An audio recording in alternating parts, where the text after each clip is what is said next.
What is up, everybody? So I'm making this video in response to everyone who's been asking me questions on my YouTube, my Instagram, on Reddit, on Tumblr, all in regards to me playing on stage the other night in Toronto at the Air Canada Centre. This was not staged. We did not set this up prior to the concert. I mean, my sister and I set it up. We brought a sign and planned this for a while. But no, I did not have any contact with the band, and I did not set this up with the band or practice with them. I practiced in my basement on my drum set every night after work, learning all the cues and all the pauses, especially the pause like this one.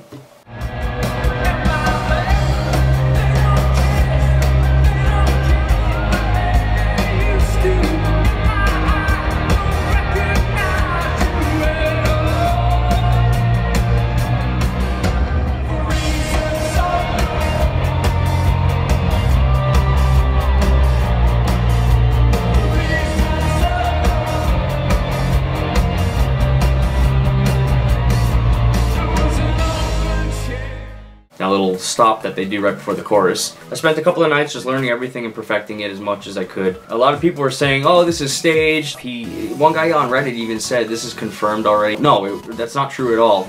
I practiced this on my own just based off their live videos from this tour, and I already know how to play the song. I mean, it's one of my favorite songs to play on the drums. So the way it happened is my sister and I purchased the VIP tickets. That kind of gave us the guarantee that we'd have a spot at the barricade because we got early access. I brought a sign to the Air Canada Centre and I held it up high for Brandon Flowers to see, and that's how I got on stage. This sign right here. I had to fold it as best as I could and hide it in my shoe. Cannot drum for reasons unknown. And I held it up high, right in his face. The moment Brandon Flowers grabbed the bass guitar from Jake, I knew they were going to play the song, so I held it up high, and he looked down at me. Well, that's when he said this. We got a guy that says he wants to drum off for reasons unknown. Ronnie Unstoppable Benucci Jr., will you allow this man to come up here? We will accommodate you. Let him come up.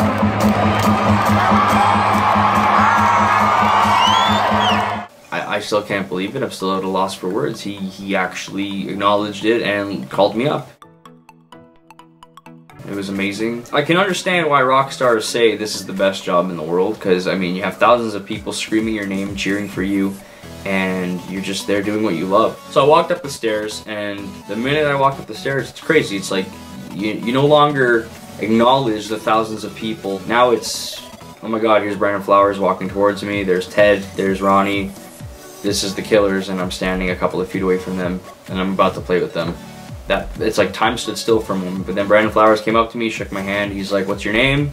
Are you from here? And do you know all our cues? And I was like, yeah. I practiced the song, I know how to play it. Then comes Ronnie, gives me his sticks, and immediately jump behind the drum kit, and I'm like, okay, I'm about to play Ronnie Benucci's drum set. Am I dreaming? Am I awake? Like, should I pinch myself? I immediately got comfortable though, because I didn't want to stay up there too long, take away from the show. But yeah, I'm just trying to process everything in that moment, and it's like, okay, I gotta do this now. I'm about to do this. Let's do it. And his kit is a beast. Like, it's just, I mean, I thought my kit was pretty cool, but no, it doesn't compare. So the thing is, they have a certain way of playing the song live, and I changed it up a little bit. I kind of mixed the album version, which is the intro, with the live version, and that live version is with all their stops, and the stops are before the chorus, then the build up in the bridge, things like that. So one thing that kind of gave me goosebumps is the fact that you have Brandon smiling at me, you got Ronnie on a tambourine next to me, you have Ted smiling back at me, and it's like, okay, this is happening. The only thing really going through my mind the entire time was, you have to do this now. You're up here, you asked to be up here, you have to prove yourself. These are the people that inspired you to play music. Now you need to show these people that you can play music. So any ounce of fear, any ounce of nervousness, just all of that, you have to throw that out now, because it's like, no, now you're up here. Judging by everyone's positive comments, I'd say I did an okay job, and I thank you guys for all your comments and just the flood of positivity you've been throwing my way. When I went to the Montreal show the following day, people were actually pointing me out and recognizing me, which kind of made me feel like a rock star. But it was nice to feel that way just for a night or two. And some people were there. Some very important people were there. My friends Javier and David were there. Christopher and his girlfriend Josie were there. My sister, of course. My friends Emily, Patrick, and their daughter Reese drove from Michigan to see this show. My friend Anna was there with her son. My friend Susanna was there. Just a lot of people, a lot of important people were there. And I've heard their video clips and just them all cheering, you know, Emily and Reese cheering, Javier cheering, Chris cheering. It was such a nice thing to have some of my friends there and to witness this. And a lot of people there, like Anna and Emily and Chris and Javier, they knew that I was planning on doing this. So the minute Brandon Flowers starts talking to somebody in the audience, you know, right away, they're like, there's a 95% chance this is Brandon that they're talking to. So they were cheering right away and screaming my name, which is really funny. If you hear the video, I can't play it for you because there's a lot of swearing in some of them, but it's really nice to hear that. They were just as excited as I was. My sister said she was like crying for me.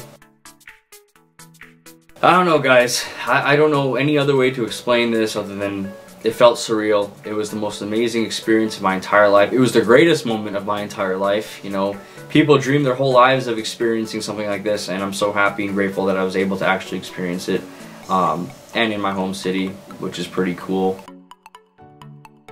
So the photo came from Rob Loud, that's the Killer's personal photographer.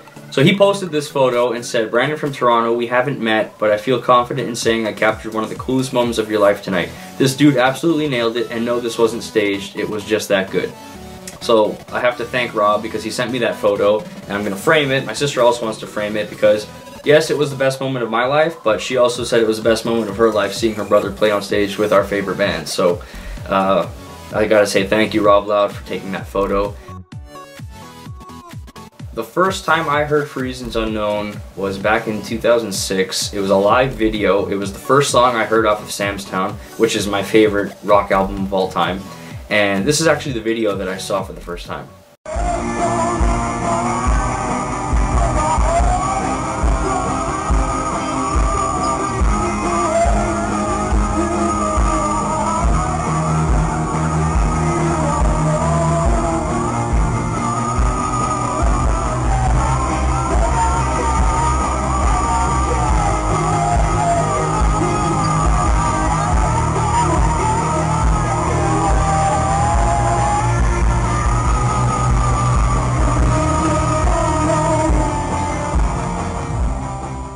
So it was just, you know, a low quality, choppy quality live video from the first time they played it. And something about that video, it's just hauntingly beautiful. I don't know what it is. I don't know if it's every time Brandon Flowers hits a high pitch and you hear the keyboard noise going in the background. I don't know what it is, but I fell in love with that. And my sister, she knows that I must have sat there for months just listening to that video. I guess ultimately I feel like I connected with that song just because it kind of made me, I don't know, the song lyrics kind of described how I feel sometimes, and I don't know what it is, but the hauntingly beautiful video that I saw for the first time really pulled me in, and I still go back and watch this video sometimes, which is funny. So when this song came out, I had it on repeat. I still have it on repeat, but I had it on repeat every time my friends would come over, and eventually they got drawn into this song. They started liking the song for their own reasons, and now it's become a big thing that, you know, Javier, when he comes over, he'll listen to it. My friend Colleen will come over, we'll listen to it. Chris and I will listen to it. My sister and I will listen to it. It's just something, and my sister made a point one day, everyone that we hang out with and everyone that is introduced to our lives, they know that song because I just have it on repeat, or I sneak it in sometimes, and then they'll be like, "Hey, what song were you playing just now?" Which is pretty funny. So not only is it something that I fell in love with in 2006, but it's just something that I guess my friends and I have all connected with and always sing together. I mean, if we're all in the car together and that song's on, it's car karaoke on repeat all day, and it's just, that's why. It's just something I really connect to. It's a great song, and if you haven't heard the song, shocking, but you should go listen to it. Ronnie approaches the drums, and I go to give him his sticks back, just former respect, you know, he's like sensei here, you know, you gotta take your sticks back, and he's like, "Nah, keep the sticks." He said, "Great job." And then he gave me his cup, which had straight Jack Daniels in it, he was like, here, finish that. And then I asked him if we could take a selfie. So he started laughing and took a selfie with me. And then that's when Brandon Flowers acknowledges it. And then I walked down to Brandon and I had to take one as well. I really wanted to take one with Ted because I absolutely love Ted on guitar. He's just one of the coolest guitarists I've ever seen. And he really feels the music when he's jamming, but I didn't want to take up too much time on stage, so I quickly got out of there. As I walked down the stairs, something really funny happened though. They started playing Shot at the Night, and a lot of my friends and a lot of people I went to college with know that I did a visual autobiography just showing a lot of important things in my life, like my city, my dog, what I love doing, things like that. It was my first year of college and it was my first project. So the song I used in that video just describing my life was Shot at the Night by The Killers. And I just found it really funny, unplanned, just by fluke, that as I'm walking off the stage, they start playing Shot at the Night and Brandon Flowers actually dedicated the song to me. So I didn't hear it in the moment, which is, I mean, it's understandable. I just played on stage with my favorite rock band and I had a sea of people just giving me high fives and hugs and telling me good job and complimenting me, and I missed it, but someone got it on video, which I'm thankful for. So here's the video.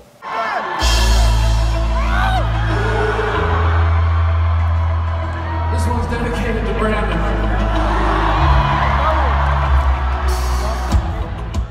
Everything that night seemed to be going perfect, and then Susanna messaged me. She's like, I always need to be a rock star. Javier messaged me. He's like, I can't believe you did that. Chris ran at me in the crowd, jumped on me, gave me a hug. Then I met up with Anna, got a hug from her. Just Crystal gave me my sign back. I don't even remember dropping the sign, you know. As soon as Brandon Flowers said let him up, I just gone through it, and she gave it to me, so I'm gonna keep that. Reese was, I mean, Reese is so cute. She's just like a little Brandon Flowers, so she always dresses up as him, like him at the concerts, and it's pretty funny. But Reese, Patrick, and Emily, they all came up to me, gave me hugs, and we took pictures, and it was such a nice moment, just being with everybody that I planned this with, everybody who's always told me, keep going. And one thing I gotta say, I am so unbelievably grateful for this, but Emily, she knew I really wanted a set list. I really wanted a set list from that night. It was a very important night for me, and I couldn't get one. Unfortunately, some people got them and the rest were thrown out. But a couple of nights after the Toronto show, she went to see the Killers in Detroit. She met Brandon Flowers after the show, and then she messaged me the next day saying I did something. And I'm like, yeah, you met the man, you met Brandon Flowers. And she's like, yes. But Emily retyped the Toronto set list for me and then got Brandon Flowers to sign it when they met him in Detroit. And I wanted to cry when she told me that, and I'm sure you guys can understand why. I mean, look at this. This just completed the entire experience, and this is the end of my dream come true. It's like, wow, I fulfilled it in every way, and everyone made this possible, you know. There's so many positive vibes that made that night happen, and I am so eternally grateful to everyone. It made me feel like a rock star. You know, it was on the news, it was on the radio, it was just something that everyone, my family, friends, everyone shared and talked about for so long, and they're still talking about it, which is cool. So again, thank you to the Killers, thank you to Rob Loud, thank you to everyone who motivated me to get on that stage and to bring that sign to the concert. Thank you so much to Emily, Patrick, and Reese for getting me that set list. I mean, I'm going to hold it up again because it's just that glorious, but this is just one of the greatest things I've ever received, and I can't wait to drive over and see you guys and get the real one. I'm going to end this here. All I really want to say is if you have a dream, don't think it's impossible, because I just made this one come true and everyone helped me do that. So if you have a dream, push to make it come true, because that's the only way it will come true.